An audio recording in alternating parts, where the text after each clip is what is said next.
Headquarter के सामने की तस्वीर देखिए कि ममता बनर्जी के वेशभूषा में यहाँ पर रतन रंजन है। क्या कहना चाहेंगे जिस तरीके से रुझान आ रहे हैं, रिजल्ट आ रहे हैं धीरे धीरे? बहुत तीखा है करके मोदी जी कैसा झालमुड़ी खाया है, बहुत तीखा, हमको तीखा लग रहा है, लेकिन मोदी जी हमारे साथ खेला कर दिया है। हम खेला कर रहा था सबके साथ बंगाल में रह के, इस बार मोदी जी हमारे साथ खेला कर दिया, अमित शाह खेला कर दिया है, हमारा कुर्सी चला गया।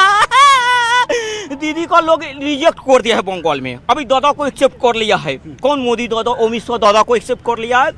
हम इधर 10 साल से बंगाल में हिंदू को डर डर के वोट कर रहा था, बोलो हमको वोट करो नहीं तो हम तुमको छोड़ेगा नहीं। क्या करेगा?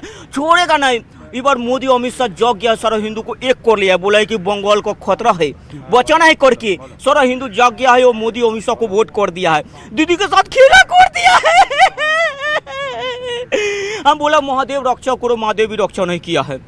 इस बार हमारा राहुल जी भी साथ नहीं करा है, राहुल जी भी मिला है बीजेपी से, बोला है दीदी का सरकार पोलराइज करता है, दीदी का सरकार भ्रष्ट है करके राहुल जी बोला है करके।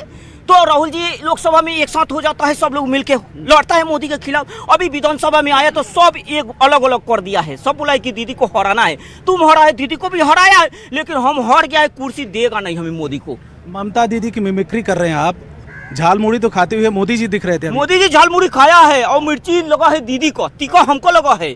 मोदी जी तो झालमुड़ी खाया, तीखा नहीं लगा है मोदी जी का।